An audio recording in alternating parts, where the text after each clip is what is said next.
Hello, everyone. Welcome to this edition of speaking with and interviewing the contributing article writers to MO2VATE magazine. My name is Kim Langling. I am a writer and a published author and a member of Revival Sanctuary, that is the big umbrella over top of MO2VATE magazine, which is the brainchild of Sharon Brown, who founded both Revival Sanctuary and MO2VATE magazine, a global magazine written by and for small businesses. Today, I have with me one of the contributing article writers from the 4th edition of MO2VATE magazine. Her name is Brenda Dempsey. She is a woman of action, a visionary leader, and a change maker. She has recently created an innovative publishing house called Book Brilliance Publishing and is spotlighting amazing authors to share their message with the world. She's a founding member of International Consortium for Domestic Peace and has founded a charity helping handbags worldwide for homeless and vulnerable women. She is on a mission to make a difference in the world through communicating with impact in the world of publishing, coaching, and speaking. Welcome, welcome, Brenda. What a pleasure to have you. And you have a wonderful article in MO2VATE magazine. And I wasn't aware of all the other things that you do. You know, when I was reading your bio prior to this interview, I just went, wow, this woman is busy and she is on not just one mission, but several missions. So welcome. I'm so glad you're able to join me today to talk about your article in MO2VATE and a few other things, apparently. Thank you very much, Kim. It is such a pleasure to be here today and to be part of the 4th edition. And it's so lovely because actually today, this is just how the universe works in amazing ways, because today I received my hard copy of MO2VATE, and I've got to say the quality of the magazine is second to none. It beats all the big names hands down for quality. So I'm so delighted to be part of this. And it's wonderful. And you're correct. I agree. It's a beautifully put together magazine. It truly is. And it's just jam-packed with all kinds of valuable information from small business owners around the world. That's why I enjoy it, because there's so much information in there from all over the world. So yeah, it's absolutely wonderful. Now, your article in the 4th edition, you entitled it Beyond Your Book. And that starts out with, how does your author's journey promote your brand and business? And I love that question. So why don't you expound upon that a little bit and why it is that you chose just this topic to write about in MO2VATE? Because Beyond Your Book is at the heart that drives us, where we actually put the author at the heart of our business, where they actually are doing the driving and we're navigating with all our expertise. So yes, it's great to have a book, you'll know this as an author, in your hand, but the big question is, and so what are you going to do now? Just let it sit on a shelf and hope you sell a few 100 copies or whatever. So for us, Beyond Your Book is starting, you know, like when you build a skyscraper, you don't just build 6 feet down and put the foundations. Well, if you want to write a book that you believe's got global appeal, your foundations need to go deep and wide. And that's what Beyond Your Book is all about. So we start off with values, vision, and mission. What are the values attached to the book? And what's your vision and mission for your book? Because when you get clarity around that, oh my goodness, it gives the author so much clarity about what they have to write and put in the book. Because authors have ideas, and of course, it's like everything else. I say you don't know what you don't know. So therefore, you can then start to explore, and that's the power of collaboration. When you collaborate, you start to learn things, so you become more aware. And once you're aware, you have greater power and you have greater vision and you have greater focus, creating greater drive in order that you can do that. So with that in mind, you can raise your visibility. You can be seen as the go-to expert within your field. Because we're talking about non-fiction books. I want to add here, Beyond Your Book, but we can apply it to fiction. but most of the books we've done so far are non-fiction, I've got to say. So it's about learning then what's inside the book, use that to speak your way to success. It's what are the springboards that you can use from the golden nuggets that's within your book. And when you can express those, that's why we communicate with impact, then doors of opportunity open for you. And that is going beyond your book. I love that. I love that. And I like how you mentioned when you first started speaking about it is like when you're building a skyscraper, you have your foundation, but you have to continue to build on that. I love that visual. I'm a very visual person. So I love how you explained that visual for our listeners here today. I have to put my glasses back on. So raising your visibility you have, and then you say becoming the go-to expert. When you are working with your authors and you're working with them about to become the go-to expert, yes, they've written their book, and obviously if they've written a book, they have a passion for their topic. How do you work with them? How do you work, or do you work with them, or do you have a team that works with your authors on maybe they have a little bit of a stumbling block or a wall in front of them of like, well, I wrote my book, but I don't know if I'm the go-to expert. And a lot of people have that little stumbling block for themselves. How do you work with your authors to overcome that? Well, I'm very fortunate that I've got 25 years educational experience, and it's been my job to bring out the best in people. And it's the same with authors. When, I'm talking to potential authors, it's actually quite incredible how some people are confident within their own field, but when you ask them a question that makes them step outside a little bit, the confidence level goes from like number 10, 9 and 10 down to 2 and 3. It's quite incredible. So we're what's called a partner publishing company. It's all about partnership. Now, I'm a queen of collaboration. We can go fast by ourselves, but we will not go far. So it's the same with our authors. For them to go far and to believe that they're the go-to expert, when we do all the ground coaching work before we're, as we get into the journey, the author's journey, I personally, I'm the one that does that in my business at the moment. I'm building my creative team, so I've got people who are equally as skilled as I am to do that, because for me that is crucial. So not just so at this point in my own business journey, I am very hands-on with everything, very hands-on from the moment we sign a contract to the moment we have the book in hand, and beyond at the launch, and beyond that when we do post and marketing plan. And all authors get that. All authors get 90-day marketing and PR plan after the launch of the book. It's just something that I believe in, and it's something that we can offer, so therefore it's really important that I am part of that process from day one. I interview every single potential author. I work with them in the beginning, because once I'm satisfied and happy that we've given them a good start, then yes, they'll work with my editor director.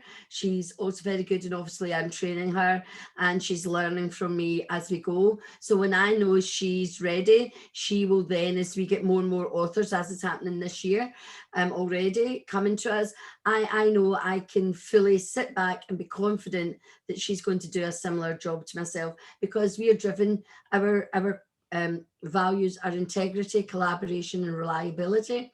So therefore, my core team all have the same level of integrity as myself, which is absolutely phenomenal to find that in a team that helps you drive your business forward. So our authors are well looked after. It's a collaborative process every single step of the way.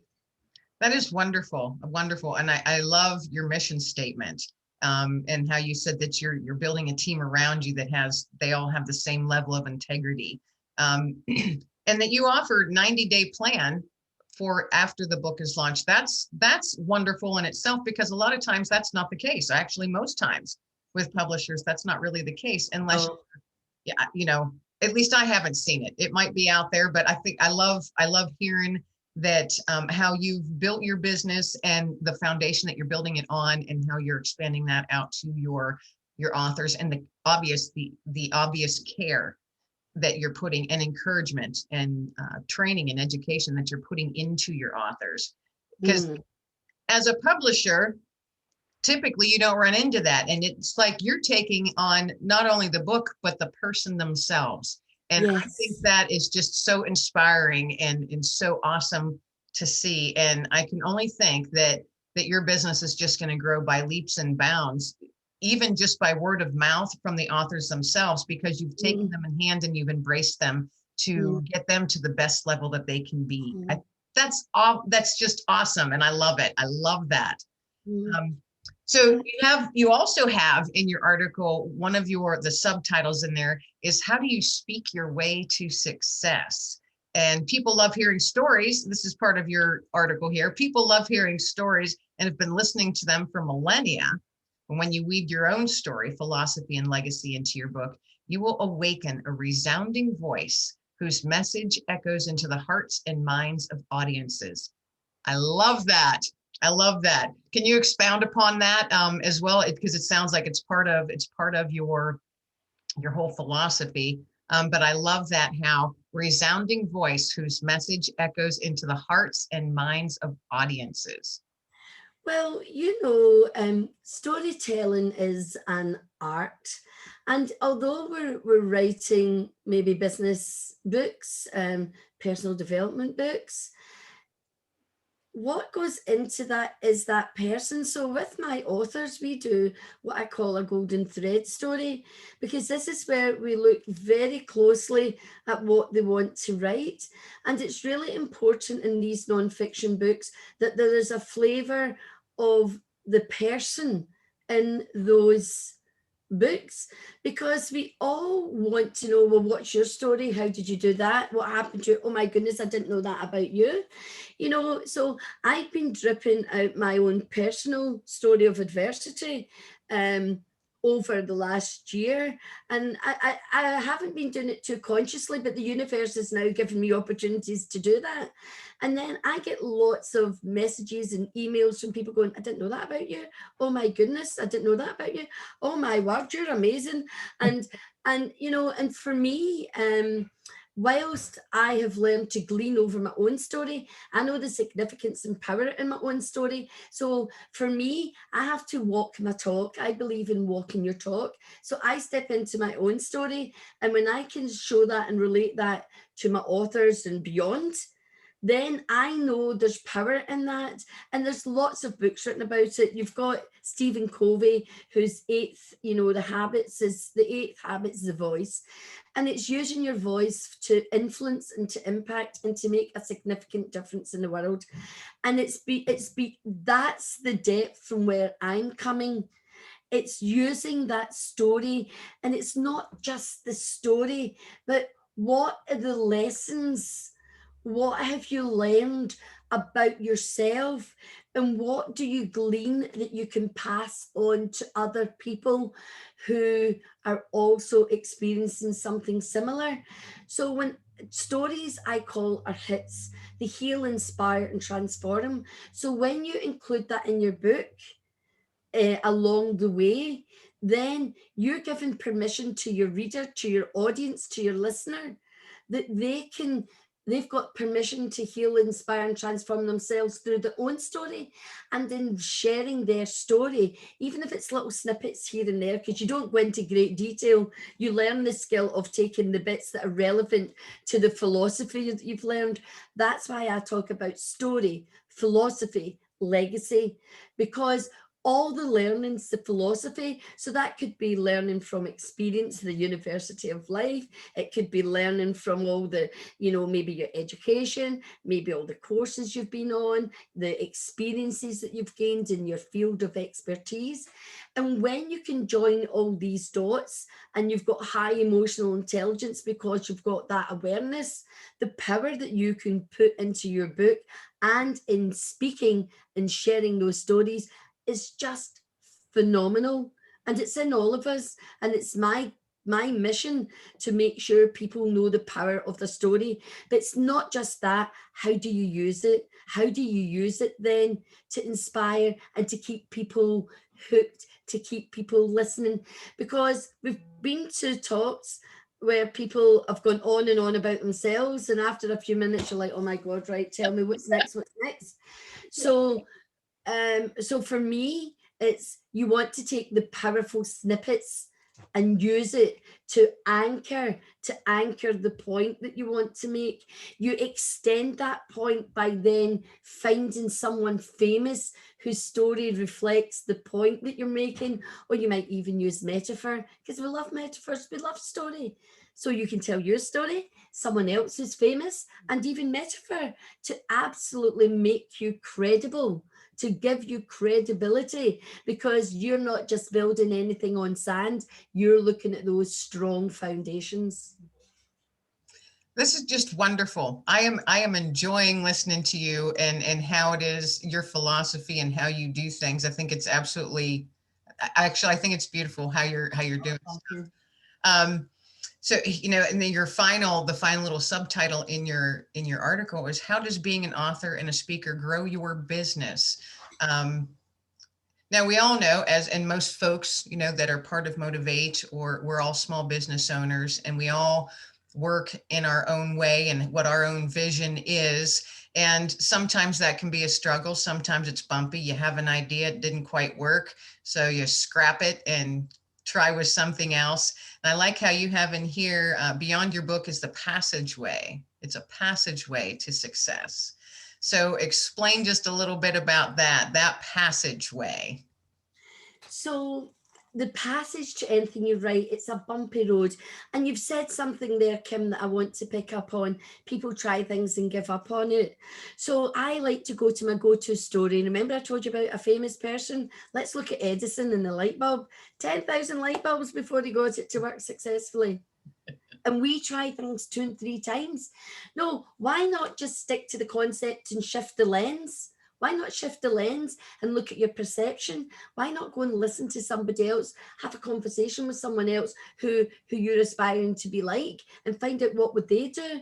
So the passageway is just, it's a corridor. And along that corridor, there are doors. Oh, I've got goosebumps now.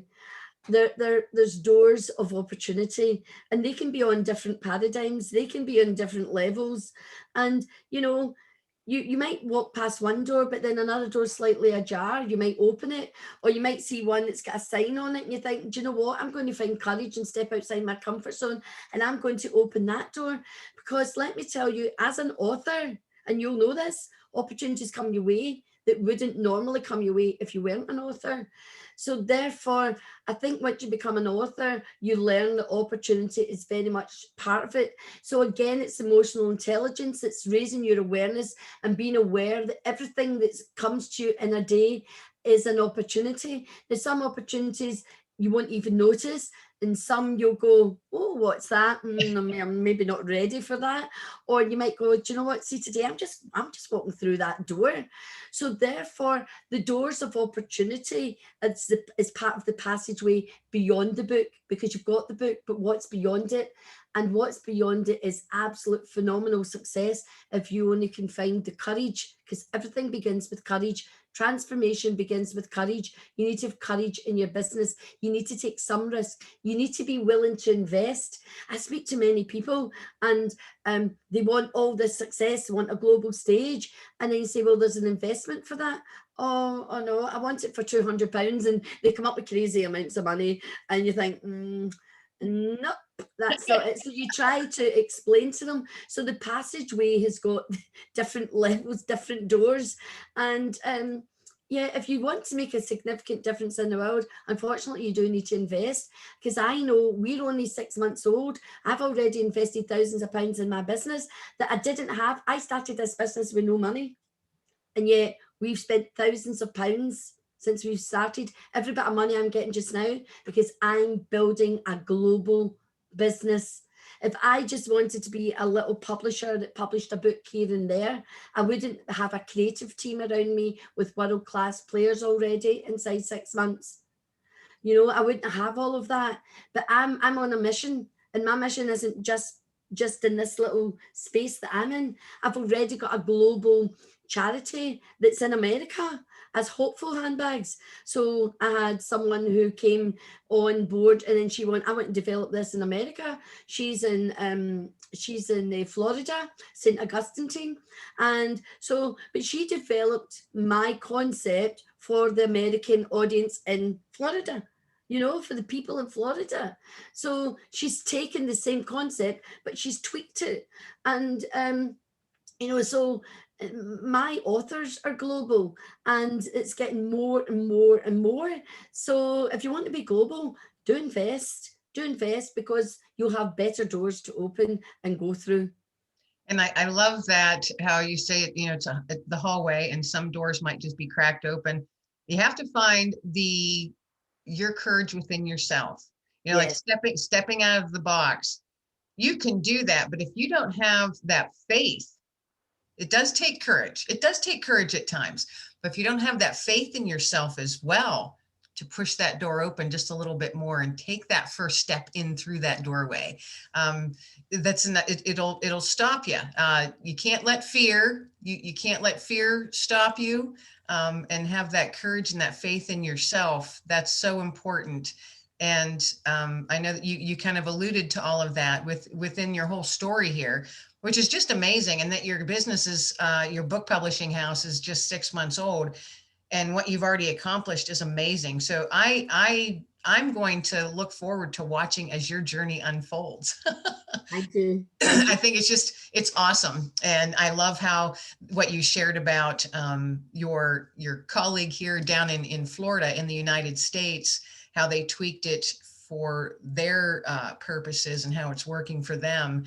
And Yeah. that's all about collaboration. You had mentioned about collaboration earlier. I am a huge believer in collaboration. I wouldn't have accomplished near as much, if any, of the stuff in the past year that I have without collaborating with other women from around the Absolutely. I know. You're doing it already, as you said, in the work that you're doing, and I call myself a collaboration queen, and I say that with humility, because that's the only way I know how to work. I've been doing it all my life, globe. so it's innate for me. It's not something I've got to work at. I think being blessed as being a people person and wanting to bring out the best in people definitely helps me. But I also know I wouldn't have achieved as much without having worked alongside other people and worked with people, and pulling it, and particularly as a leader in education, the way that my department ran and what we achieved within, again, always very short timescales, is about clarity, being focused and driving. But you need the same caliber of people in your team, because a team will only go as fast or be as good as its weakest link.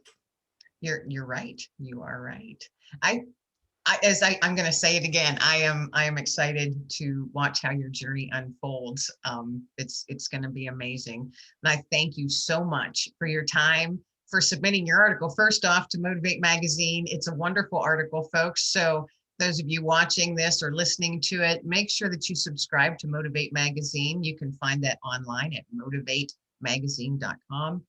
It truly is a global magazine of small businesses for small businesses, but for anyone. It's filled with value. And Brenda here is just in the 4th edition, brought tremendous value in her article, and we're so thankful that she did. So thank you for your time today, Brenda. Love it, love it. And I am looking forward, like I said, this is probably the 4th time I said it, looking forward to see how your journey unfolds with your publishing company and Oh, all the other things that you're going to do.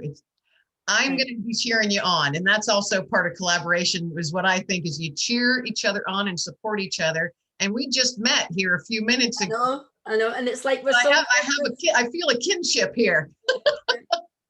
I don't think this will be our last conversation at all, Kim. Probably not. Probably not. And I'm looking forward to talking to you more. Thanks again so much for being on this video with us here to share your story You're and welcome. your business and your let's see, your values. I love it. Love it. Love it. Thanks again. Thank you so much indeed, Kim. Wonderful day. Have a Thank, wonderful day.